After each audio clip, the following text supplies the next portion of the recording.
Desde el epicentro de las letras, la cultura y el café con música de organillero de fondo, esto es Desde el Librero, el podcast de Librerías Gandhi.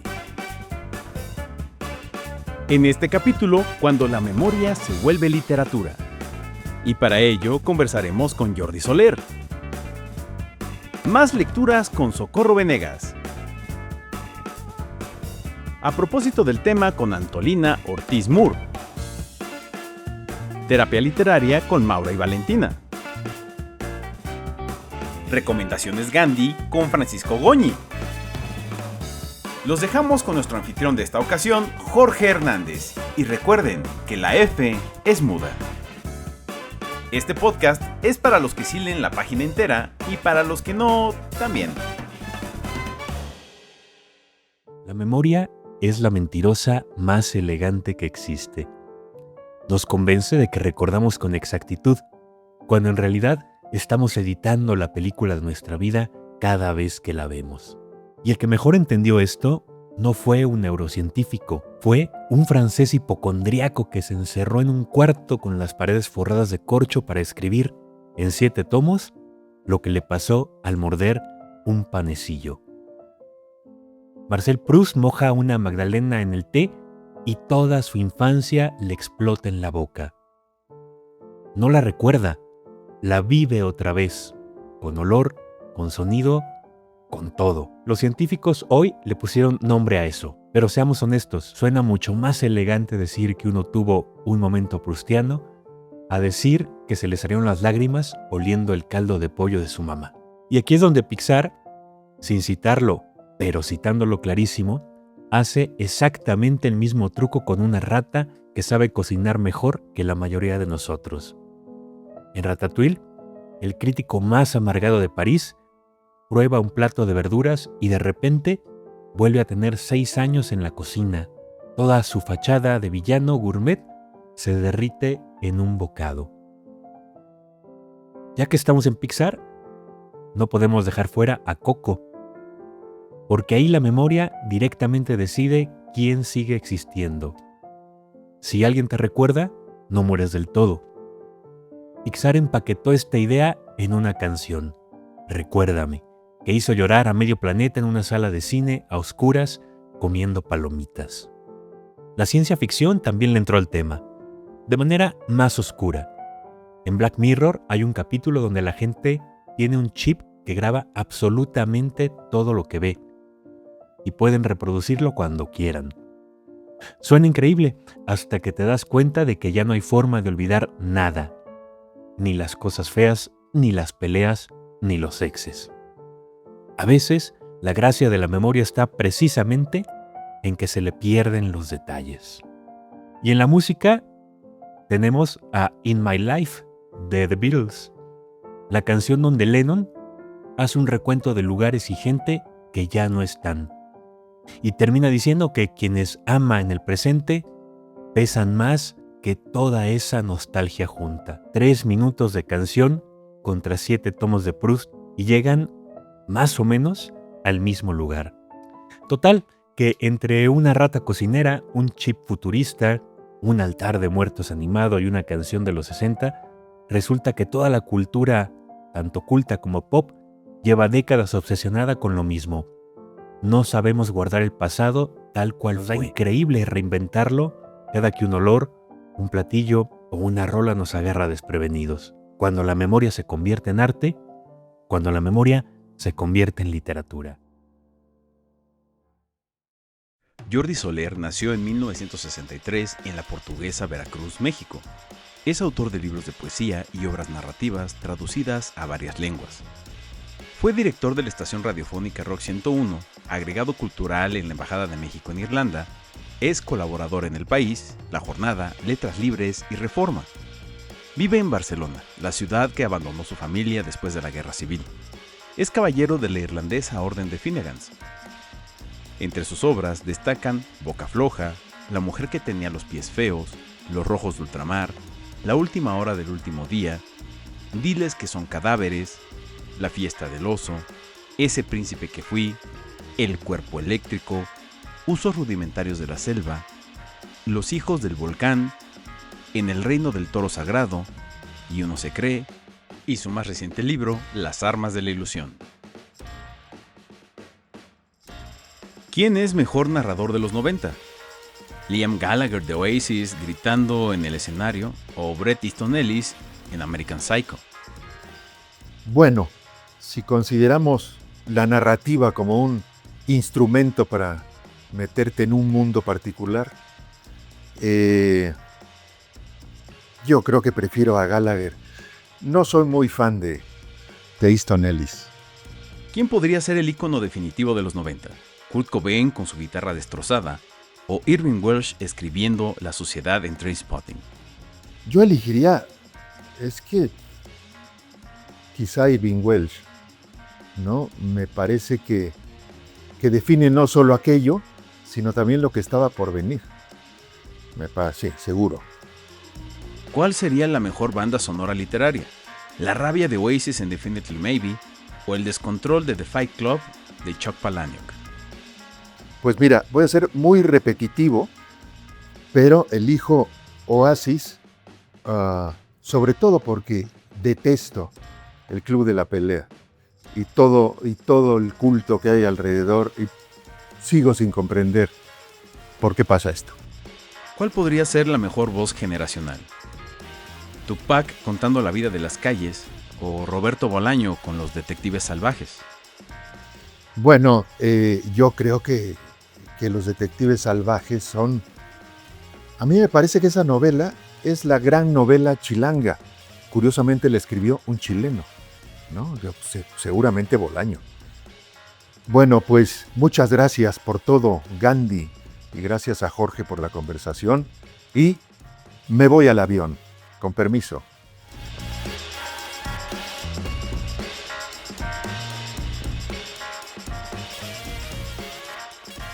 Yo soy Jorge Hernández, esto se llama Desde el Librero y hoy estoy de manteles largos, manteles invisibles, pero porque yo quiero mucho a Jordi Soler y además lo admiro. Lo conocí primero de oídas. Ya. Y luego sucedió que al verlo fue amistad a primera vista. Con los años hemos descubierto, muy recientemente, que fuimos prácticamente compañeros de preparatoria, tenemos un pretérito común y hoy estamos de veras muy contentos de que hayas podido venir con la abultada agenda que tienes de presentaciones, entrevistas y discusiones y halagos y aplausos y todo lo que te mereces, carajo. Oye, yo te devuelvo todos los piropos, al cuadrado. Gracias. Gracias por invitarme. Gracias. Mira, te leí de una sola sentada. Yo no sé si eso es bueno decirlo, pero este libro que se llama Las armas de la ilusión está escrito, yo lo sentí, está escrito al oído. Es decir, la voz de él narrando para mi generación el pasado que compartimos. Referentes comunes, sinónimos hasta de ánimo, pero para las nuevas generaciones esto es una guía, es un referente, mi querido Jordi. Sí, bueno, yo espero que así lo sea. Sí lo es. ¿Sabes que me inquieta el lugar que ocupa la Ciudad de México ahora en los grandes rankings de las mejores ciudades del mundo, ¿no? Tú ves Sí. el del New York Times y está Tokio, Barcelona, México. Sí. Esto no pasaba. Y además estamos en una ciudad donde, iba a decir vivimos, porque yo soy en realidad chilango. Sí, lo es. Luego se me olvida que un avión me lleva de aquí muy pronto, ¿no?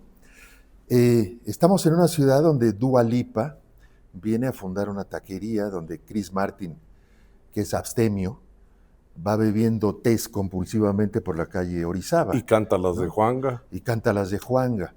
Bueno, para que esta ciudad sea lo que es hoy, esta ciudad hipercosmopolita, bastante gentrificada, donde se habla en muchas lenguas, si vas por la Condesa o la Roma, pues vas oyendo diversas lenguas. Una cosa que no pasaba cuando tú y yo éramos jóvenes. No, qué esperanzas.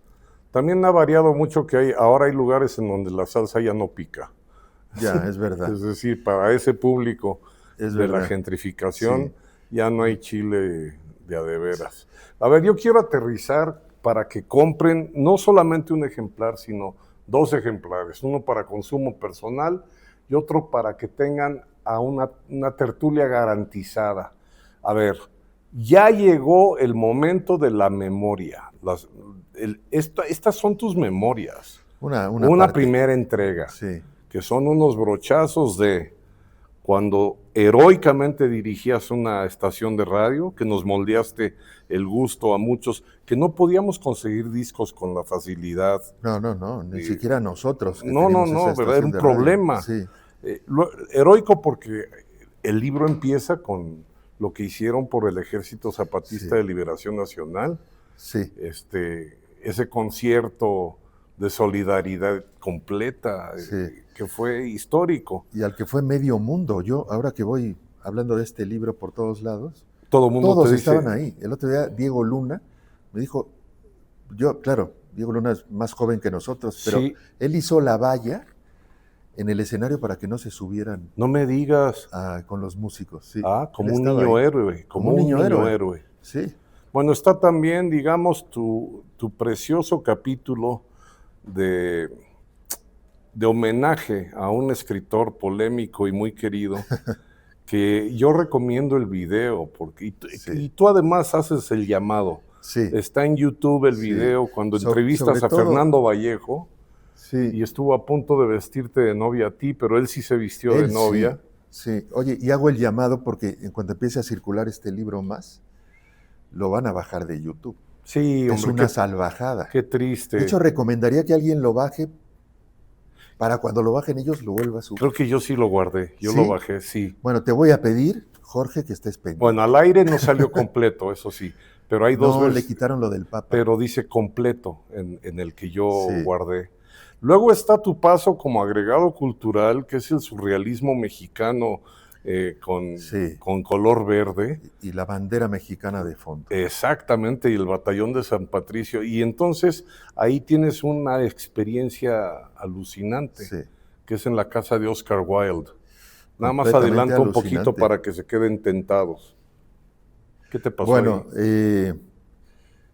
En esa época en Dublín, al ser una ciudad pequeña y con pocos espacios para hacer exposiciones, me cayó de pronto la obra de José Luis Cuevas, unos dibujos muy interesantes, pero no tenía dónde ponerla. Y fui a hablar con todas las galerías y con todo, y la simpatía que despertamos los mexicanos, sobre todo en Irlanda, y esta entrada que tiene la diplomacia, que es muy importante, pues ni siquiera con eso pude conseguir nada.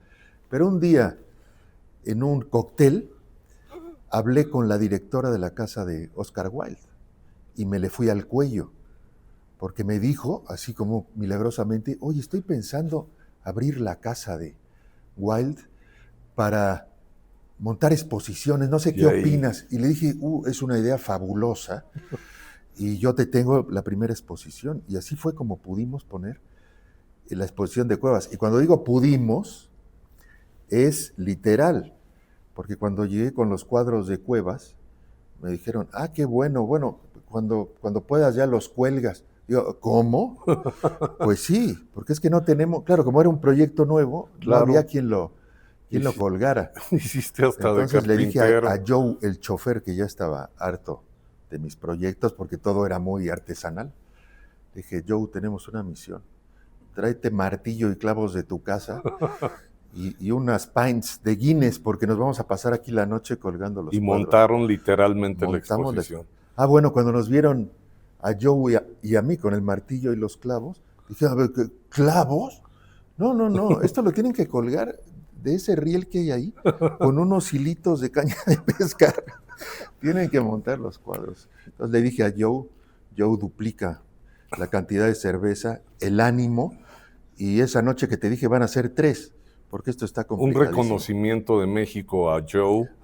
Porque se batió por nosotros. Sí. Luego está un capítulo entrañable que es donde hablas de Elena Poniatowska. Sí. Y mencionas el premio Cervantes, la ceremonia. Sí, la aventura directo con la maleta. Exacto. Bueno, cuento me interesa, como sabes, la periferia de los actos, ¿no? Este libro está escrito un poco desde la periferia, porque la entrega del Premio Cervantes, como sabes perfectamente, es un acto 90% aburrido, Sí, pero todo lo que está alrededor es divertidísimo, ¿no? claro. La comida en el Palacio Real, por ejemplo. La tuna, ¿no? que es La nuestra tuna. estudiantina tocando. Sí, todo eso, toda esa periferia es muy interesante, que es lo que cuento en realidad, ¿no? Pues mira, ya que mencionas círculos concéntricos, el otro día en el metro una señora que es fan del podcast, tenemos 127,000 abonados fijos y luego hay como 284,000 que Flotantes. sí, flotantes. Pero esta señora es muy fiel y entonces me decía, está muy padre que invites a escritores y que sean tus amigos y que hablen del libro, pero necesito que hablen de algo más. Entonces pensé, con Jordi voy a hablar sobre el ajolote, voy a hablar sobre Weight Watchers, que es mi tema, pero también estaba yo pensando que se desprende de tu libro un tema. Sí. El chip que tienes que tener, diferente al del novelista, para escribir esto.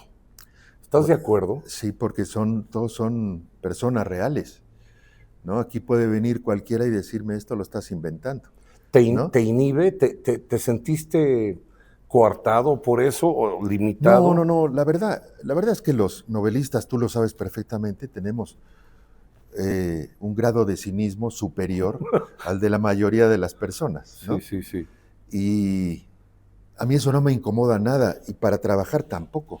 Una vez que que sabía por dónde iba a ir cada capítulo, me sentaba a escribirlo como si estuviera escribiendo una novela, ¿no?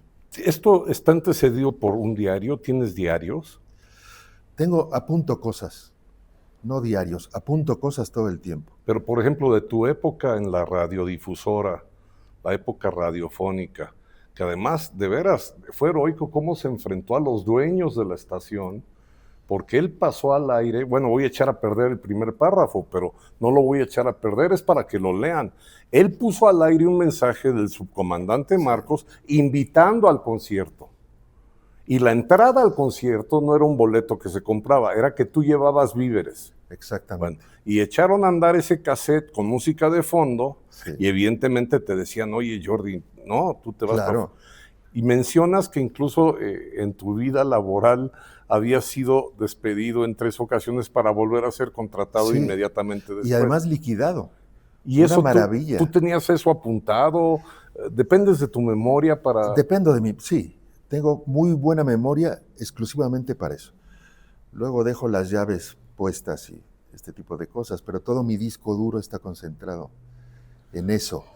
Y claro, aquello fue una aventura inolvidable. Hubo mucha tensión, yo aquí lo cuento con humor, pero en esa época los zapatistas eran un ejército guerrillero levantado en armas, Sí, claro. perseguido por todos los poderes. Y apoyarlos era una cosa que rayaba en el delito, y más desde una estación con tanta audiencia como Pero esa bien, en la que estaba entonces. bien decías que la estación se debía a su auditorio, a los jóvenes. Sí. Y sobre todo la estación de radio, que era mi argumento, cualquier estación de radio no puede aspirar a solo ganar dinero. También estás prestando un servicio a la comunidad que te escucha. Y yo les planteaba en esas juntas infernales, les decía, es que los zapatistas no son solo, como ustedes dicen, y como dice Gobernación, un ejército guerrillero en pleno alzamiento. Son un referente mundial. Están cambiando la mirada de todo el país. Nos han venido a enseñar un país que prácticamente, aunque lo conocíamos, no lo tomábamos en cuenta. Y en todo el mundo está pasando esto y estamos haciendo el ridículo si no apoyamos esto que es un referente mundial. De hecho, hay una frase que me quedó para el siglo XXI que es, se cambió, digamos, el paradigma, es decir, ya veremos si algún día la modificación del discurso alcanza para cambiar la realidad. Sí. Esa frase es buenísima. La subrayé, pienso plagiarte con eso, evidentemente. Siéntete libre. Como debe Jorge. de ser. Sí. Te veo, más bien, te escucho y te recuerdo con el bigote ralo, la piochita, una coleta muy cortita, y luego te ubico ya de unos años para acá como eres, polifacético. Y afortunadamente sin bigote, porque me sentaba mal. Pero Es ahora, momento de admitirlo. ahora tienes un carisma envidiable, mi querido amigo. Cada vez me siento más contento con esta conversación. A la hora de sentarte a la máquina, te digo lo del chip, pero ahora voy a agregar otra. A lo mejor hay lectores tuyos que no lo saben. Aquí hay un poema tuyo. Sí, Eso no sé por qué, pero me veo obligado a preguntarte. ¿Eso lo escribiste a mano? todo lo escribo a mano, A ver. excepto mis artículos de periódico, que son ya, tienen que irse con un tiempo determinado. Todo lo escribo a mano. Todas mis novelas están escritas en cuadernos, porque tengo la impresión de que se escribe mejor a mano. No solamente porque escribe sin prótesis, ¿no? O sin más prótesis que la pluma, sino también porque cuando escribes directamente en la pantalla de la computadora, hay un orden aparente que te hace pensar que está bien escrito. No está bien escrito, o no necesariamente. Lo que pasa es que se ve. Sí, porque Es, ya es una quedó- hoja perfecta. Sí, ya quedó ahí. En cambio, cuando escribes a mano es lo contrario. Todo es muy caótico, y cuando la página a mano es perfecta, quiere decir que es perfecta, no hay duda. Por eso escribo así. De todas formas, no creo que si escribiera directamente a la computadora mis novelas, o este libro, por ejemplo, no creo que ganara nada de tiempo, porque luego vienen una serie de reescrituras, luego paso ese cuaderno a En la limpio. computadora en limpio, y ya es una primera corrección, pero luego vienen meses o años de corregir ya el texto en la computadora, en la pantalla, pero viene de un texto que ya está muy hecho. Y con todo el antecedente pretérito de la música, ¿tú trabajas con música? Sí, trabajo con música. Es decir, hay un momento soundtrack. hay un momento en que me obligaste a buscar con la Sí. facilidad que hay ahora para encontrar. Sí, fíjate que es una facilidad que he tenido que aprender a usarla, porque yo escribía con un CD solo, que le ponía repeat, y iba todo el tiempo, oía un solo disco, ¿no? Para escándalo, pues de la persona que nos ayuda en casa. Ahora ya lleva muchos años con nosotros y ya sabe ya que canta. ese señor que está todo el día en pijama oyendo el mismo disco no está loco, ¿no? Produce cosas. Y cuando me hacen una entrevista en algún periódico, en La Vanguardia, por ejemplo, en El País, voy y la echo así como si nada en la mesilla del salón, para que vea que estoy produciendo algo, ¿no? Claro. O cuando salgo en la tele, procuro llamarla: oiga, Ana, ¿me podría traer? Ah, mire, y ya se queda ahí pasmada, ¿no? Y eso ya me da otro año de crédito. Qué maravilla. Un beso Sí. para Ana Sí, desde Gandhi. sí. Y hacemos una pausa porque esto se está poniendo muy bueno.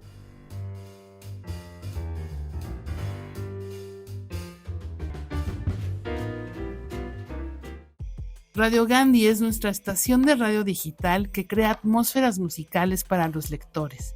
Escúchela en nuestras librerías y también desde nuestra página www.gandhi.com.mx/Radio Gandhi.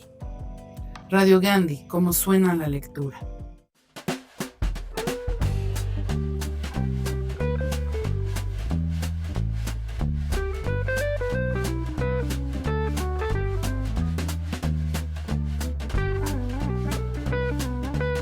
Socorro Venegas es escritora y editora mexicana.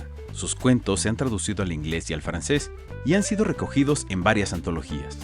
Fue escritora residente en Writers' Room de Nueva York, becaria del Fondo Nacional para la Cultura y las Artes y del Centro Mexicano de Escritores.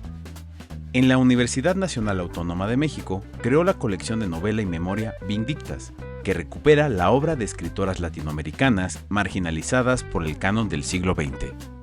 Mi infancia tiene 3 adioses. Pienso, mientras levanto la vista del libro de José Luis Jureza. Nacemos a lo que, a su vez, nos vive despidiendo. La lengua de la infancia, la lengua del adiós, explica. Crecí surcida en 3 lenguas. El castellano, que se habla en México, mi lengua materna, el náhuatl, la lengua de Elia y de mi abuela, y la tercera, la más sola, la de mi tía Sara, sorda. Si la lengua es leche materna, fui amamantada en español. Pero las moléculas del idioma íntimo de Elia también me alimentaron y esas partículas se convirtieron en su voz enseñándome sus heridas, la vida anterior al tiempo en que nací. Pienso en salvar ese territorio del olvido y al escribirlo me quemo las manos. Descubro raíces que arden. Elia es una zarza y me atraviesan sus palabras. No hay mandato, todo es sed. Ella habla para que yo sepa quién es, para que la conozca. No es de esta necesidad de la que nacen las historias. Reproduzco la grabación, cierro los ojos. De un tirón me traslada al escenario de sus recuerdos. Escucho su intemperie. ¿Me atreveré a contar todo? Hay algo que me cuesta mucho manejar, la vergüenza del dolor. Ahí es donde la ficción me ofrece un escape, pero esta vez renuncio a eso. Quiero, a la manera de Annie Ernaux, salvar algo del tiempo en el que ya no estaremos nunca más. Hola amigos, los saluda Francisco Goñi desde Librerías Gandhi. El día de hoy me acompaña mi querida Socorro Venegas. Queridísima, ¿cómo estás? ¿Qué tal? Pues un gusto siempre estar aquí contigo, venir a una de las maravillosas librerías Gandhi, esta en Miguel Ángel de Quevedo, que tiene tanta memoria, pues es un lujo. El lujo es de nosotros porque vamos a conversar de Leche de Silencio, tu libro más reciente publicado por Páginas de Espuma, este sello en letras hispanas que todos queremos, que encabeza Juan Casamayor. Y bueno, ¿qué decir de tu libro? Es un libro, para mí, te lo dije recién terminada la lectura, conmovedor, me llevaste hasta las lágrimas. Y bueno, es un libro que cruza muchísimos temas, tu identidad, la lengua, la familia, el origen, el silencio. Empecemos, me gustaría ir capa por capa, pero empecemos primero por qué fue aquello que te jaló, que dijiste, hay una historia tremenda aquí, o muchas historias diría, pero algo que te motivó a contarnos sobre tu más íntimo origen, tu familia, tus padres, tu hermano, la pérdida de tu hermano. ¿Qué te motivó a contarnos esta historia? Bueno, primero, muchas gracias por lo que me dices y por dejarte tocar y conmover por Leche de Silencio. Em, es una historia, como dices muy bien, que toca varios aspectos de mi vida personal, familiar, pero creo que también hay allí pues un alertamiento, incluso una crítica social muy fuerte, ¿no? Sobre lo que ocurre en la vida de las personas cuando se vive en un país racista, cuando Sí. se vive en un país que no puede proteger a sus niñas, a sus niños. Pues hay una serie como de temas allí de trasfondo que hacen de Leche de Silencio, me parece un libro con una vigencia y hasta con temas que es urgente hablar y mirar. Yo pienso que un libro así le dirige la mirada directamente a las lectoras y a los lectores para preguntarles cosas que yo me pregunté también sobre mí, sobre mi identidad, sobre cuánto pesa el silencio en la vida de las personas, esos secretos familiares que a veces pues que mantenemos allí justo en la oscuridad, qué significan, cómo se traducen, cómo afectan, cómo atraviesan la vida de las personas, esas vidas que son anónimas y que a veces no tendríamos por qué enterarnos de lo que le sucede a alguien, pero ahí es donde yo quise justamente trabajar con todo el peso de la literatura y con mucha libertad para permitirme Sí. varios entrecruzamientos de géneros, donde me preocupaba menos qué cosa estaba escribiendo y mucho más qué quería decir, cómo decirlo, buscando buscando una visión poética de lo que significa la experiencia humana, el dolor humano. Eso para mí ha sido fundamental. Y para ir a esta pregunta concreta, ¿no? De qué te lleva a ti a un poco como abrir las entrañas, a mostrar la mostrarlas herida.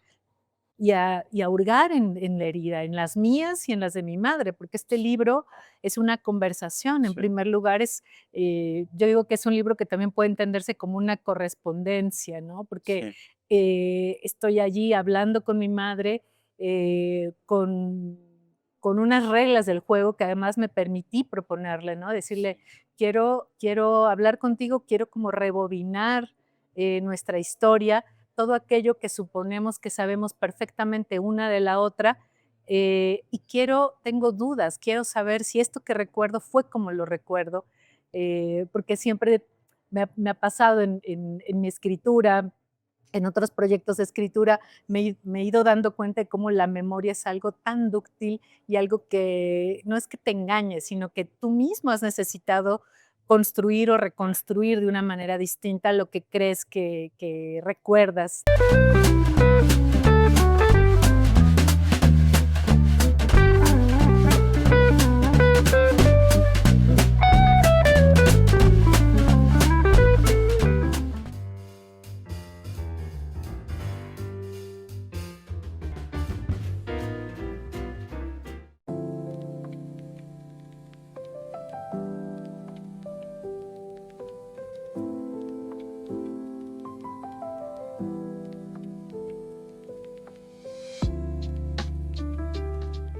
Mi nombre es Antolina Ortiz Moore, soy autora mexicana-canadiense. Mi última novela, El día que no paró de llover, apareció con la editorial Tusquets. Estoy aquí para platicar con ustedes sobre literatura de la memoria. Como introducción tendría que platicarles sobre mi mala memoria. O sea, es increíble como autor, y esto se repite en cantidad de autores que conozco. Tenemos muy mala memoria y sin embargo usamos la literatura como una forma de expresar esa memoria que probablemente es selectiva, ¿no? Es una memoria que escoge elementos para formar una historia y contarla, transmitirla al lector. En ese sentido, la literatura, ya sea de los autores como yo con mala memoria o cualquier otro autor, es una memoria colectiva. La literatura acaba siendo esta memoria colectiva. Cuando entramos a una librería, una biblioteca y vemos los muros tapizados de libros, estamos ante las voces del pasado, estamos ante voces que nos están platicando cosas como las vieron, como las sintieron, como las analizaron. Existen muchas formas de contar y de rescatar la memoria. La autobiografía, los testimonios, la memoria, textos epistolares y demás. Quiero rescatar, antes de entrar en detalle con estas formas de rescatar la memoria, quiero destacar un libro que a mí me impresiona mucho, que habla específicamente sobre la memoria, y es El gigante enterrado, de Kazuo Ishiguro. Él habla de una Britania casi mítica en este libro, donde los personajes Axel y Beatriz, que son una pareja de ancianos, están buscando desesperadamente a su hijo, del que casi no recuerdan nada. Y la novela habla sobre el olvido, sobre cómo decidimos olvidar el trauma porque duele demasiado. El problema es que al olvidar el trauma también estamos olvidando todas las cosas relacionadas con el amor, relacionados con temas alegres, relacionados con la vida. Lo que quería decir el autor con el tema de la memoria en este libro es que esta niebla que se crea en la mente, que en la novela es una metáfora del olvido como posibilidad de paz social, también es algo que nos quita la posibilidad de estar enteros. El tema del olvido del trauma es también el tema del olvido de cualquier otra cosa positiva que pueda construir, y en esta novela está abogando por el recuerdo. De alguna manera las novelas, los textos literarios, la literatura, el conjunto de la literatura humana está tratando de rescatar la integridad de quienes somos como seres humanos, incluida la literatura del trauma. ¿Cuáles son las diferencias que vamos a encontrar en la literatura de la memoria? La primera es el autor. ¿Qué tan presente está el autor? ¿Vivió o no lo que está narrando? Y la otra pregunta que nos podríamos hacer es si es pura invención lo que trata o si realmente el autor estuvo en ese sitio. Eso va a ser como el espectro que vamos a encontrar en cuanto a la narración. Tenemos en cuanto a géneros la autobiografía, donde el autor es igual al narrador, es igual al protagonista y hay un pacto con el lector de que lo que vamos a leer es factual, lo más factual posible. Esa es la autobiografía. Están también las memorias. Las memorias, el yo va a ser un testigo, pero no es necesariamente el protagonista central. La verdad va a ser enfatizada como un hecho histórico y colectivo. Tenemos también la autoficción, donde el autor sigue siendo el narrador, pero los eventos pueden ser ficcionalizados. Entonces el pacto con el lector empieza a ser ambiguo. La novela de la memoria, donde el personaje ya no es real, ahora es ficticio. Y la ficción va a ser explícita. Tenemos también el testimonio, donde el testigo va a ser directo, a veces mediado por un compilador, a veces no. Y el pacto con el lector es que vamos a encontrar la verdad. A veces va a ser una denuncia, la literatura de testimonio. La literatura del trauma va a ser variable. A veces el autor es testigo, el narrador, autor es testigo, a veces no, a veces es ficción. La forma va a ser imitativa, como se recuerda el trauma. A veces es fragmentado. Lo vamos a ver, por ejemplo, en Mataderos 5, tenemos una novela completamente fragmentada a través de esta literatura del trauma. Tenemos literatura de la postmemoria, que es cuando se hereda una historia y ahí podemos tener, por ejemplo, el autor como testigo directo o como persona que hereda esta memoria. Es una memoria transmitida, no necesariamente vivida. Tenemos también el ensayo autobiográfico o memorialístico, a donde estamos ante una reflexión y no necesariamente es narrativo puro. El diario íntimo, el diario, por ejemplo, de Anne Frank, que es probablemente el más famoso, a donde el autor es quien narra y va a ser narrado en tiempo real. Esto es sumamente interesante. A diferencia de todos los demás géneros que vimos, el diario íntimo sí se da en tiempo real y no necesariamente vamos a conocer el desenlace porque el autor mismo no lo conoce. Repetimos el diario de Ana Frank con el trágico final. La crónica, el testigo va a ser el investigador. La narración se va a dar casi como en el diario íntimo, se va a dar casi inmediato y muchas veces estamos ante un texto documental. Ahora, hay textos epistolares que son como cartas a donde hay un emisor y un destinatario explícitos. Puede ser un diálogo, puede ser un monólogo incluso, y no necesariamente va a ser verdadero lo que estamos leyendo, sino que puede ser ficcionalizado o ficción de plano. Y tenemos la ficción histórica, donde el personaje va a ser inventado o histórico y es narrado por alguien que no vivió los hechos. Entonces ahí la verosimilitud va a tratar de ser histórica, pero tenemos licencia ficcional. El último género que me gustaría mencionar es el ensayo histórico. Es parecido a la ficción histórica, nada más que aquí hay un esfuerzo del escritor por ser argumentativo, interpretativo y más real que en la ficción histórica. Podríamos seguir con esta lista porque finalmente la literatura es memoria. Aunque hay autores como yo que tenemos muy mala memoria, tenemos memoria selectiva y cuando nos ponemos a escribir ante el papel, ante la computadora, es cuando estamos rescatando justo esta memoria para dejarla sobre papel. Tratar de rescatar quiénes somos como humanidad, qué estamos viendo, cuál es el trauma de mi generación, cuál es la alegría de mi generación. Y como dice Ishiguro, la memoria es la que nos permite ver el trauma, pero también todo el lado amoroso y pacífico y bello de quienes somos como seres humanos. Gracias por acompañarme. Sigamos leyendo juntos.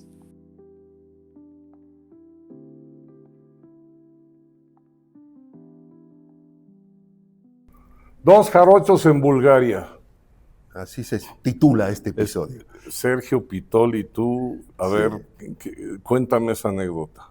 Bueno, el Instituto Cervantes en Sofía, en Bulgaria, inauguró una biblioteca que se llama todavía Sergio Pitol. Y para la inauguración nos invitaron a Enrique Vilamatas y a mí a acompañar a Sergio al acto de inauguración. Pero era un viaje de una semana. Nos sobraba el tiempo bastante, ¿no? Porque solo inauguramos la biblioteca, hicimos una mesa redonda sobre literatura mexicana un poco vilamateada, ¿no? Porque Vilamatas también se siente un poco mexicano. Sí, claro. De hecho, tiene grandes novelas que pasan lejos de Veracruz. Lejos de Veracruz. Para no ir más lejos. Ese episodio, nosotros mismos lo bautizamos como Lejos de Veracruz, porque más bien lo bautizó Enrique, porque estábamos Pitol y yo hablando obsesivamente de Veracruz, porque los dos éramos más o menos del mismo punto. Claro. ¿No? Él era más hacia Orizaba y yo más hacia Córdoba, pero compartíamos la flora, la fauna y todos esos tics que nos acompañan a los veracruzanos de esa zona.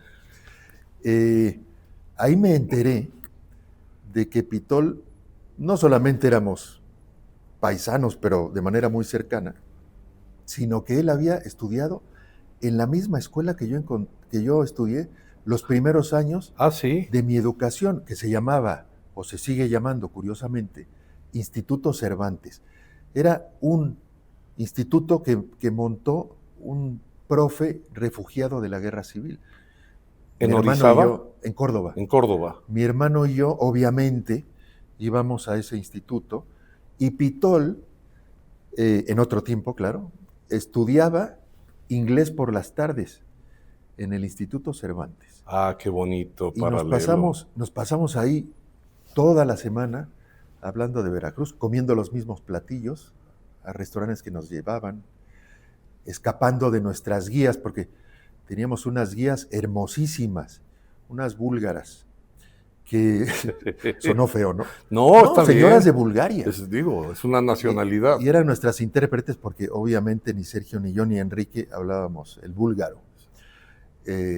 Íbamos por ahí con ellas, pero era un privilegio, ¿no? Eran unas señoras que nos sacaban, rubias, que nos sacaban una cabeza de altura. Y nos decían, cuidado cuando pise por aquí, porque hacía mucho frío. Y los pavimentos amarillos, literalmente el Yellow Brick Road, era lo más resbaloso de todo. Y ustedes eran... Y cuando llegábamos a la zona amarilla, este monumento femenino te cogía del brazo para que no fueras a dar un traspié y arruinaras la inauguración de la biblioteca, ¿no? Pero luego eran un poco pesadas porque se preocupaban mucho por nosotros, ¿no? Oiga, he notado que lleva ya 2 whiskies y no sé si sería conveniente que ya se vaya a dormir. Entonces decíamos, sí, claro. Mandonas. Sí, claro. Señorita, me iría a dormir inmediatamente, y nos escapábamos por detrás del hotel y nos íbamos a sacarle a literalmente la vuelta. Claro. Oye, fíjate, cuando tú eras niño tenías sabores, locales, veracruzanos, Sí. pero también tenías sabores catalanes. Sí. La cultura mediterránea la llevabas también en el paladar. Sí. Cuando extrañas, por ejemplo, estando en Barcelona, cuando extrañas México, ¿qué es lo que más extrañas de sazón? Pues mira, de esa época, de mi niñez, que es lo que más se queda, obviamente, recuerdo el olor del café, que era omnipresente. Yo vivía en un cafetal y se bebía café. Y era un olor omnipresente, el olor del pasto, de la hierba. Un día, mi hermano y yo, ya muy adultos, fuimos a esa zona, a Córdoba y a Fortín, para enseñarle a nuestros hijos de dónde salieron sus padres, ¿no? No lo podían creer, estaban aterrorizados. Pero llegando al Club de Leones de Córdoba, que era a donde íbamos a la piscina, mi hermano y yo, porque mis abuelos eran socios. Ujú. No es que fueran muy leones, pero era la única piscina a la redonda. Pues había que hacerse socio de ahí.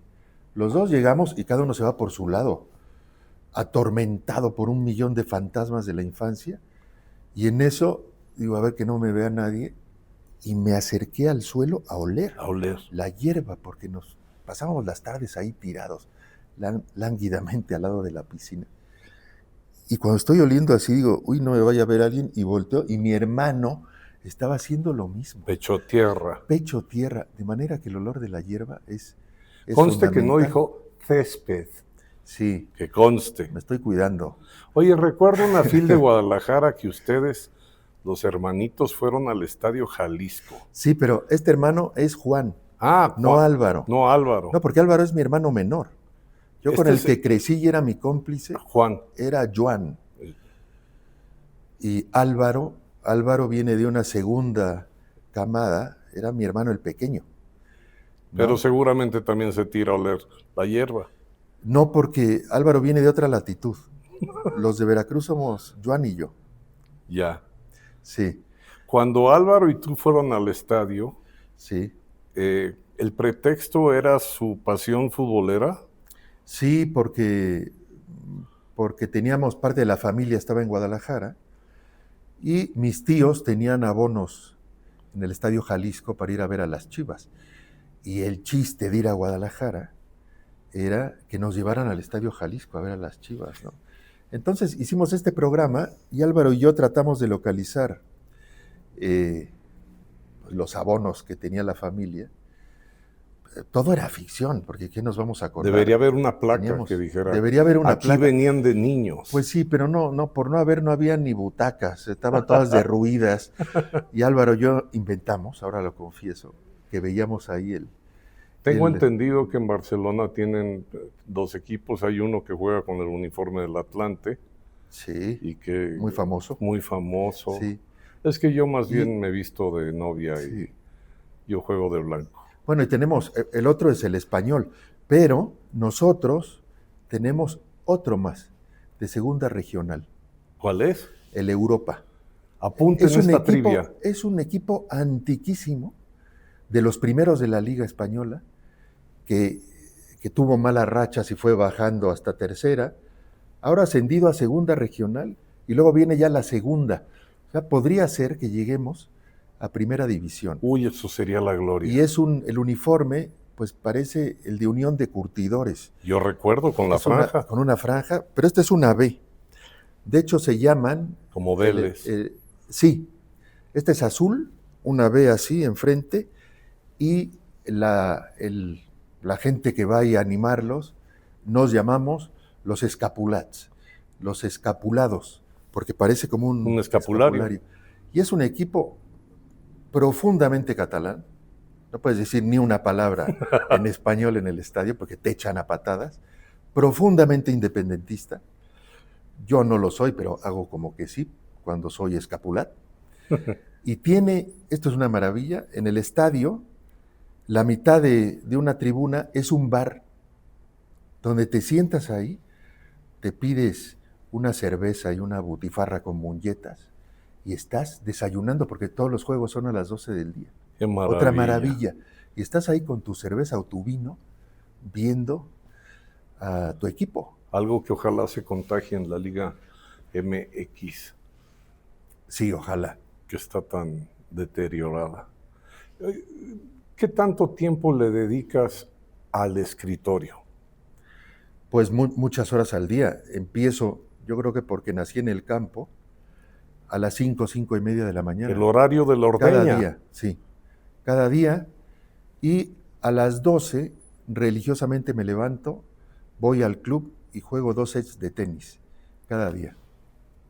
Esa es mi rutina. Y luego después de comer ya leo o hago artículos de prensa, voy con los amigos. Tengo un leaking neuronal muy claro, amanezco con todo el tejido completo y ya después de las 5 de la tarde empiezo a tener fugas. A las 9 de la noche ya estoy para cenar con amigos y beber vino, ¿no? Ya no da para más la cabeza. Qué maravillosa información para miles de personas que te leemos sin saber los entresijos de tu grandeza. Bueno, pues ojalá y se repita la conversación. Cuando tú quieras. Y ojalá y sea en Barcelona. Pues sí. De preferencia en el estadio. Claro. Le pagas un avión a todo el equipo y por supuesto, montamos yo voy esto, a ser estúpidamente ahí. rico. Sí. Y hacemos una pausa porque esto se está poniendo muy bueno.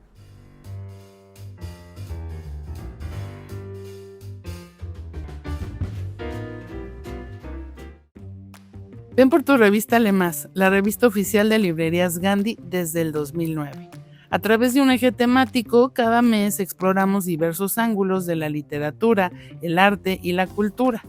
Aprendamos juntos y honremos a todos los que hacen posible la publicación y el disfrute de libros maravillosos. La encuentras en todas las librerías Gandhi a nivel nacional por solo 25 pesos. También está en línea totalmente gratis en revistalemas.mx. Síguenos en nuestras redes como Revista Lemás y no te pierdas la revista que te incita a leer más.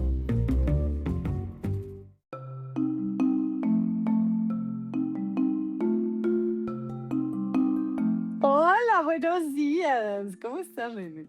Muy bien, muy contenta de estar aquí para platicar sobre un tema, no sé si controvertido, pero sí interesante. Creo que es un tema que hay que tocar. Te voy a decir yo cómo voy a empezar. Bueno, buenos días a todos. El tema que vamos a hablar es clásicos contra libros contemporáneos, ¿no? Y bueno, yo he leído toda mi vida, toda desde niña. Y les voy a confesar algo ahorita aquí enfrente de Valentín. Siempre leía los clásicos y que empiezo a ver que Valentina tiene un club de clásicos. Le estoy hablando hace nada, hace 6 años. Y dije, ¿por qué nunca los he leído? Sí. Porque te dan miedo. No, claro. Pero tú fuiste un gran empujón para que empezara. Ay, qué bueno. Te lo agradezco, No, qué bueno. ¿Sabes qué pasa? Que yo creo que justamente es eso, el temor a creer que no vamos a entender. El temor a pensar que no somos lo suficientemente lectores o buenos lectores, o que no tenemos esa capacidad o comprensión lectora para los temas y sobre todo el lenguaje. Creo que lo que más miedo da debe estar dificilísimo el lenguaje. Y no, te encuentras con clásicos muy, muy buenos. Yo sí traigo ahí, ¿sabes qué? Que no es hay muchos clásicos que leo que me cuestan mucho trabajo, pero sí es un tema de entender por qué siguen vigentes. O sea, para mí eso es el por qué, o sea, por qué se siguen leyendo. Y bueno, yo entiendo que los clásicos siguen vigentes porque tratan temas universales que siguen actuales. Sin embargo, los libros contemporáneos sientes que son más cercanos, pues se escribieron ahorita, entonces sientes que te vas a identificar más fácil, que el vocabulario obviamente es el que tú usas, entonces que es más fácil. También sabes qué siento que pasa, que luego, y si a alguna persona así que no sea tan lectora o algo le dices, ¿cuáles son los clásicos? Te va a decir 4 o 5. Creo que hay muchísimos que no sabemos que son clásicos y que son más accesibles, como dices, con un lenguaje más Sí, más común. cercano. Y además también darnos cuenta de que, a ver, lo que se escribe hoy también está inspirado en los clásicos. O sea, mucho de lo que estamos leyendo hoy, yo siempre les digo, no hay nada nuevo. O sea, todo ya se escribió. Solamente es la forma en cómo se cuentan las cosas. Y creo que mucho de las historias que hoy conocemos sí son están inspiradas en esos clásicos. O sea, son esta nueva forma de reinterpretar o de contar. Y lo hemos visto, yo me acuerdo mucho de ti con el libro de, ¿tú leíste? ¿Fue Cinder? O el de, no es Cinder, es el de La Selección, Reinis. Sí, claro, de Kiera Cass. Todos esos cuentos están basados en cuentos clásicos, Cenicienta, o sea, muchas de esas historias. Entonces, pues, por eso creo que hay que leer los clásicos. Y también, ¿sabes qué? Siento que ahorita hay como en esta ola de películas, El Conde de Montecristo, sacaron la de Cumbres Borrascosas. Entonces eso creo que te orilla, a ver, no quiero ver la versión original y poder comparar. Y creo que sí hay como esta ola, ¿no? De va a salir otra vez Orgullo y Prejuicio, ¿no? La Odisea. La Odisea. Prejuicio, Frankenstein. O sea, y la gente se identifica con esas historias.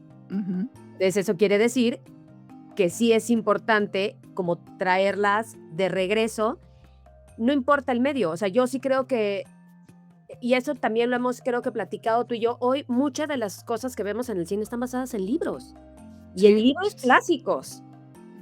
Entonces es como reinterpretarlo más.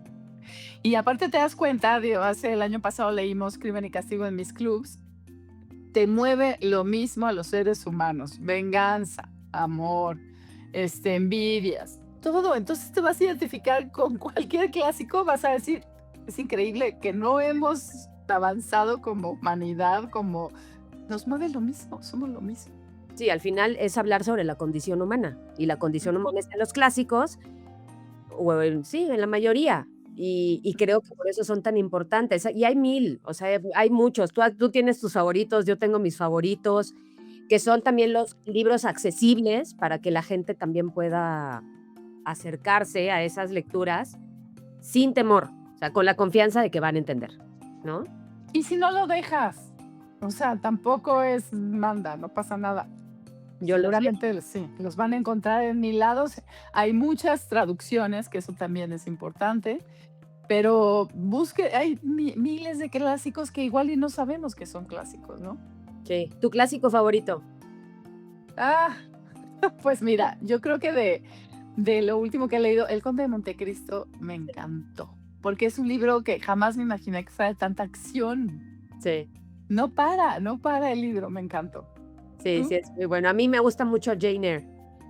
Ay, Jane Eyre es buenísimo. Es que siempre me acuerdo contigo con Jane Eyre. Jane Eyre es uno de los libros que me gusta mucho y es muy fácil. Entonces ahí les dejamos 2 recomendaciones muy básicas porque son de los libros más conocidos que hay para que se vayan acercando a la lectura de clásicos. No les tengan miedo. No, nada. Bye, gracias.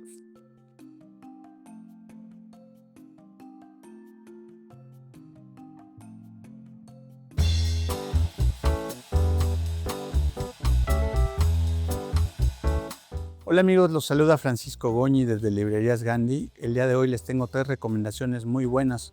Arranco con el libro del mes. En esta ocasión, el autor, filósofo coreano-alemán Byung-Chul Han, en Sobre Dios, hace una nueva lectura de la filósofa Simone Weil. Según él, es la gran pensadora del siglo XX. En Sobre Dios va a traer a la actualidad conceptos de la filósofa como la trascendencia, la belleza, el vacío, el dolor, la experiencia mística. Esto para sortear, mediante ideas muy interesantes, la actualidad hiperconsumista, materialista y por demás problemática que nos tocó vivir. Es una gran opción de lectura. Nuestra segunda recomendación es la sección Lo de hoy. Se cumplieron 205 años del nacimiento de Fyodor Dostoyevsky, el gran escritor ruso que escarbó en la condición humana y en temas de suma trascendencia, dejándonos obras inmortales como Noches Blancas, Crimen y Castigo, Memorias del Subsuelo. Es una gran oportunidad para adentrarse a uno de los grandes escritores que marcaron la literatura universal. Cerramos con nuestra tercera recomendación del día. Autor del mes, en esta ocasión se eligió a Federico García Lorca, el poeta, dramaturgo, dibujante y músico español, ya que se cumplen 90 años de su fallecimiento, o mejor dicho, de su muerte, de su asesinato durante el franquismo. García Lorca fue un gran enamorado y entusiasta de la cultura gitana, de la verbena, del baile, de la poesía. Nos dejó obras fundamentales que de verdad les recomiendo que las lean, como Romancero Gitano, Poeta en Nueva York, Boda de Sangre, ya que él, me atrevería a decir, reinventó la poesía y el teatro en nuestro idioma. Bueno amigos, espero que les hayan gustado nuestras recomendaciones de hoy. Hasta la próxima.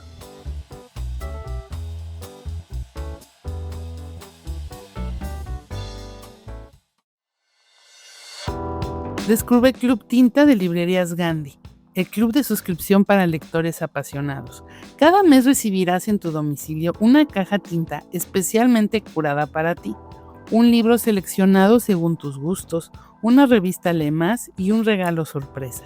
Solo responde un breve perfil de lector, elige tu plan y disfruta de las mejores recomendaciones de nuestros expertos. Suscríbete hoy en gandhi.com.mx/tinta y déjate sorprender por la lectura. Estamos de regreso hablando del libro y para beneplácito de la señora del metro que me dijo, ay, es que tú tienes que ser como los talk shows, Sí. donde no solamente se promueva el libro, sino que se hable de otros muchos temas. Pues estamos ya tocando varios. Uno es Jordi Soler y el microchip diferente para novela que para crónica, que para poesía. Sí. Luego, Jordi Soler escribe a mano, que se sepa, porque hay una generación ya de niños que no saben agarrar el lápiz. No, claro. Ya lo más Sí. es con el dedo. Bueno, yo tengo que decir que agarro mal el lápiz, pero así Pero aprendí a escribir. así nos acostumbraron los lasallistas. Sí, efectivamente. Truanes. Truanes. Ahora, ya toqué el tema de la música, pero me falta algo, que es cuando leí Las armas de la ilusión, pensé si buscaste bibliografía de contextualización de tus épocas. Por ejemplo, la época en que fuiste agregado cultural en Irlanda es un planeta muy diferente al de hoy. Sí, totalmente. El México del levantamiento zapatista, pues ya no existe, ya es Sí, otra cosa. ¿Y estuviste lees para más o menos ambientar? Pues mira, yo suscribo aquella idea de Stendhal que decía, para escribir bien de una cosa hay que ignorarla un poco.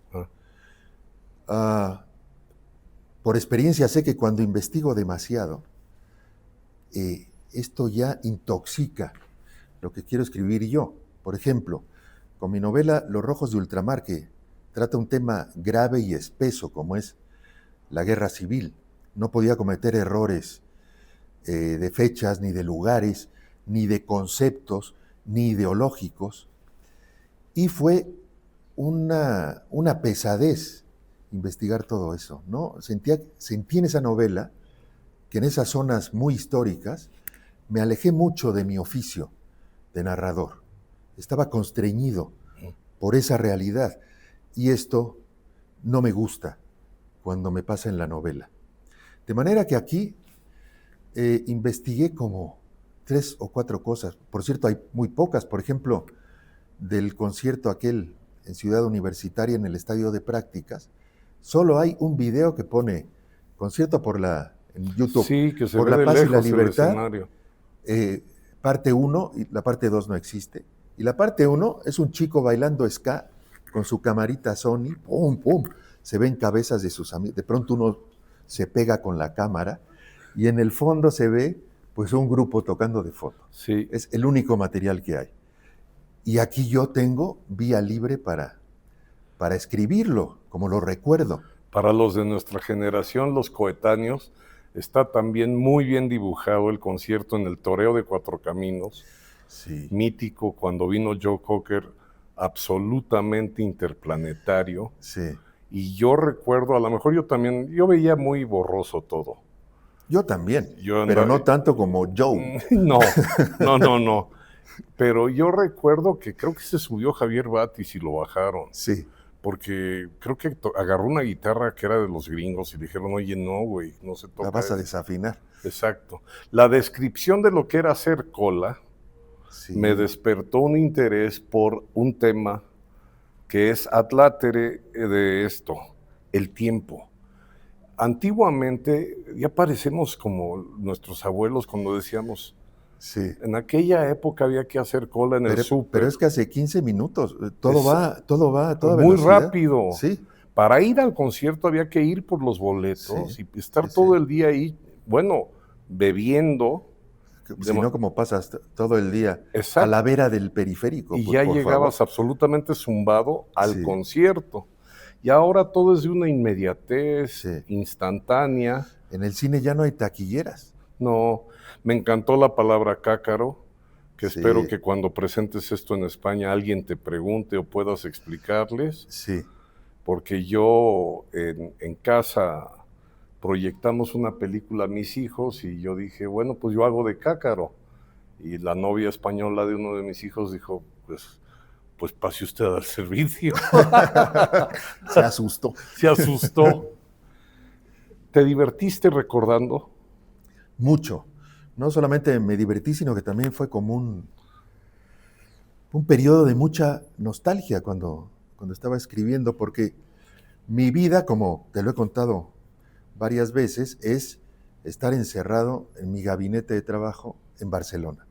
Y según lo que esté escribiendo, me transporto de manera muy, a veces violenta. Por ejemplo, mis novelas que pasan en La Portuguesa, en Veracruz, pues estoy en La Portuguesa En el durante clima 6 o 8 y horas. en el olor y sabor. Sí, estoy ahí encerrado y luego salgo a la calle Muntaner a comer con alguien, ¿no? Regreso a Barcelona. Y en este libro me pasó exactamente esto. Es lo que le Estaba en los pasaba a 90s. Ibargüengoitia. Ibargüengoitia decía que en las noches estaba en Coyoacán, aunque sabía que en la mañana compraba pan en París. Es exactamente eso. Sí. En la pasada FIL estuviste con Joan Manuel Serrat. Ni más ni menos. El pretexto fue un hermoso libro que también es como un estandarte generacional. Y yo lo sentí además como un agradecimiento en tinta a ese gigante. Sí, es eso. Y en el caso de Serrat, las letras nos han también conformado un estado de ánimo. Ujú. Es decir, podemos identificar quiénes les late Mediterráneo y con quién no, Sí. ¿no? Pasa lo mismo con los libros. Tú sabes perfectamente bien en Barcelona o en Siracusa o en Silao con quién hablar de Stendhal y con quién no. Sí, totalmente. Pero de lo que escribes, tú sabes, por ejemplo, qué lectores son los que van a identificarse más con tal o cual novela o libro. Es decir, has pensado, esto es para los jóvenes, o esto es para los canosos, o Ya. esto es para... Bueno, quizá de una manera turística. Es decir, no estoy apuntado hacia allá. Después de varios libros, pues, tengo un montón de libros publicados, una buena cantidad de lectores a los que les gusta cómo escribo, ¿no? Prefiero no mover eso. Yo escribo como escribo porque ya sé que le gusto a una parte de la población lectora. Y claro, yo siempre aspiro a tener lectores nuevos. Ahora estuve en la Universidad de Jalapa hablando con estudiantes de literatura,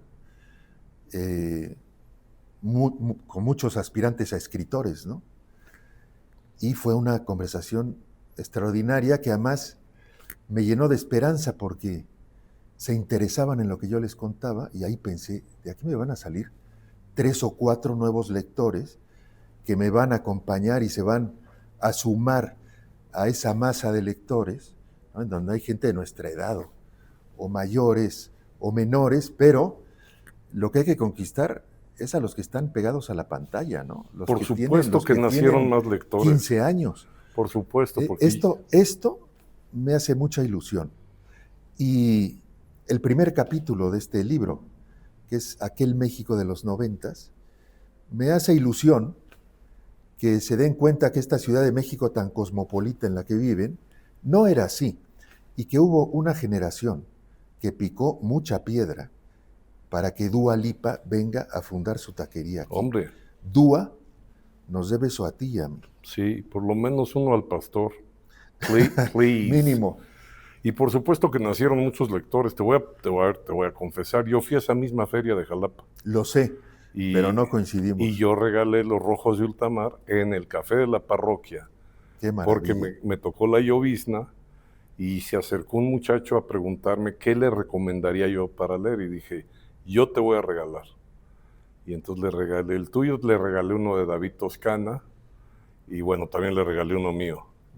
Y luego le regalé Cien años de soledad diciendo que era mío, pero eso sí no se lo... No coló. Sí, no coló. Pero qué delicia estar en Jalapa y estar viendo que hay futuro. Y efectivamente, mira, la sola mención de lo que significa los conciertos que nos tocaron de milagro. Sí. Hubo uno de Rod Stewart en Querétaro. Pero todo era así. Los Rolling Stones vinieron por primera vez aquí en 1995, cuando ya habían tocado hacía 20 años en Ghana y en Soweto. Todos los países del mundo habían visto a Rolling Stones. Y aquí no, por esa aversión a la juventud que llegó hasta la primera mitad de los años 90. Y un buen día, de pronto vienen los Rolling Stones. Pero aquello no fue un acto de generosidad de las autoridades que pensaron, pobres, jóvenes mexicanos que no tienen acceso, como los chicos de Ghana, a ver a los Rolling Stones. Lo que sucedió es que un funcionario listo se dio cuenta de que ahí había mucho dinero. Sí, y por eso es que hay conciertos ahora. Que era negocio. Luego dejaron de venir mucho tiempo y yo tengo la teoría de que dejaron de venir por el fenómeno de la mataviejitas. Mick Jagger a lo mejor se sintió amenazado. Se asustó, sí, obviamente. Porque sí parecen ya, señora. Y ya si me apuras, Paul McCartney también entraba en ese objetivo, ¿no? Sí, hombre. ¿Cómo da tristeza ver que ya se están acercando los días en que tengamos que hablar en ausencia? Sí, sobre todo hemos mencionado a Mick Jagger y a Paul McCartney.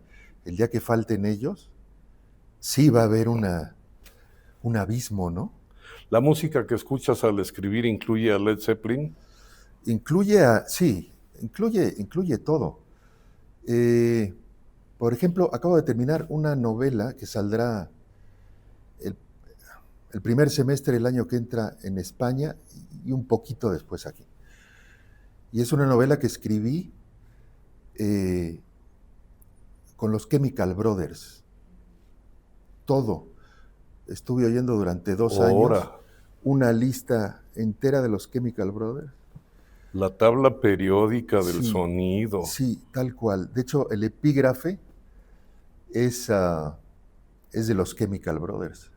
Dig your own grave. Wow, cava tu propia tumba. Cava tu propia tumba. Y Ana distraídamente se encerró en la cocina. Bueno, por suerte tenía un libro anterior que generó entrevistas y con eso iba tranquilizando, ¿no? Oye, ya que dijiste tu vida en Barcelona, que de pronto te sales del mundo que habitas en lo que estás escribiendo y vas a la calle Montaner. Barcelona también es una ciudad que ya no es lo que era antes. Ahora de pronto tienes el ejército de visitantes que se bajan del crucero. Yo creo que nada, Jorge, es a estas alturas lo que era, ¿no? Madrid tampoco es lo que era, ¿no? El barrio de Salamanca ya es un barrio de mexicanos y venezolanos. Sí, ya, totalmente. No hay madrileños ahí. Totalmente, con tacos al pastor. En Barcelona, el Raval ya es una población islámica. No se habla ni español ni catalán ahí, se habla en árabe. Yo vivo en una zona muy, muy barcelonesa, en la parte alta de la ciudad, donde se habla catalán y están ahí los vecinos de toda la vida. Ahí no llega el turibús, ni las hordas de turistas, ¿no? Pero cada vez que bajo a la ciudad, del ensanche hacia abajo, pues está tomada por el turismo. Turismo. En las Ramblas no puedes ni caminar. Quizá lo único que sigue intacto es Autlán, que es de donde era tu padre, ¿no? Pues no he ido últimamente, pero a lo mejor ya ni eso, ¿no? Pues a lo mejor ahí en la lonchería que tenía la abuela de Carlos Santana, ya hay un Starbucks, ¿no? No lo sé. La gloria de Autlán de la Grana, Carlos Santana. Sí. Y ustedes. Bueno, una vez me encontré claro, cuando yo trabajaba en la radio tenía acceso, un acceso que nadie tenía a ciertas cosas, ¿no? Por ejemplo, una vez entré al backstage de Carlos Santana cuando tocó aquí en el Palacio de los Deportes. El backstage era un tipi, donde se bebía tequila y había otro tipo de enervantes que no voy a mencionar. Y ahí a Carlos Santana, bueno, ahí hablando de cosas, le conté Que eras paisano. que era paisano, que mi familia, la familia de mi padre, los Enrique, eran de Autlán. Incluso mi padre nació en Autlán. Dijo, no me digas que eres de los Enrique, pero ¿cómo, hermano? A ver, sírvete otra. Y entonces estaba muy nervioso porque hablaba ya mal español, habla mal español. Sí, ya es totalmente gringo. Y quería traducir una frase que siempre dice en sus conciertos de Bob Marley, que decía, "The future will be bright, beautiful and full of sunshine." Una cosa así decía Bob Marley. Me dice, ¿cómo Luminoso, bello y lleno de sol. Sí, ¿cómo traduzco esto, hermano? Y le dije algo así. Entonces, a ver, luminoso, bello, lleno de sol. Sale. Y a la primera canción, hecha su eslogan. El futuro será brilloso, asoleado y magnífico. Es muy buena anécdota. Yo traté de salvar el tema. Dos titanes en el Palacio de los Deportes. En un tipi. Bebiendo tequila. Qué maravilla. Oye, nada más para el chisme, ¿a Serrat cómo lo conociste? Bueno, a Serrat lo quise conocer como cualquier persona decente de Occidente durante muchas décadas, porque cuando éramos niños éramos ultra fans de sus discos, sobre todo los discos en catalán, porque yo, en la zona donde nací, tú lo sabes perfectamente, se hablaba en catalán porque éramos una tribu catalana. Claro.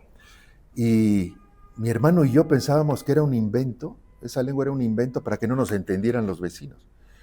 Pero cuando oímos los discos de Serrat nos dimos cuenta que era una lengua de verdad. Y yo desde entonces tuve una devoción muy especial y muy aguda por Serrat.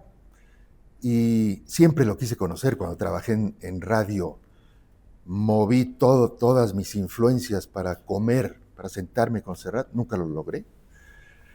Y en el año 2004, cuando salieron Los Rojos de Ultramar, Serrat leyó ese libro y le pidió a Juan Cruz, un amigo común. Claro, un saludo. Que nos sentáramos a... Nos está viendo seguramente en Canarias. Sí, o en Madrid. O en Madrid. Va a caballo. O en los dos lugares al mismo tiempo. Sí. Porque Juan Cruz... Sí, o en Granada o en Barcelona, porque no para de subirse a aviones.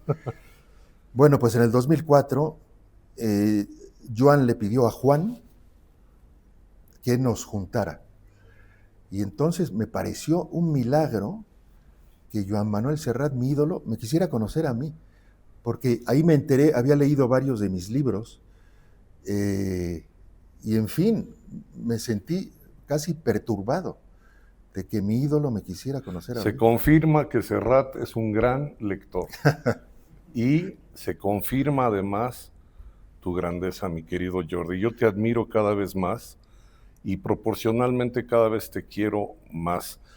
Estaremos a la espera entonces de una próxima novela. Sí. Y yo le deseo mucho éxito a este libro con la generación que necesita saber qué éramos, quiénes fuimos y por qué somos lo que somos. Claro, porque ellos, los chilangos del siglo XXI, son la consecuencia de lo que hicimos nosotros. Sí, señor. Jordi Soler es uno de los mejores escritores de la lengua española o del idioma castellano, como le quieran llamar. Y yo de veras que estoy muy agradecido con esta entrevista. Yo más que tú, Jorge, y además me ha encantado platicar contigo. Casi 1 millón de personas están aplaudiendo, no se oye aquí porque quitaron las bocinas. Gracias y nos vemos en el próximo Desde el Librero. Esto fue Desde el Librero, el podcast de Librerías Gandhi. Nos encontramos en el próximo capítulo.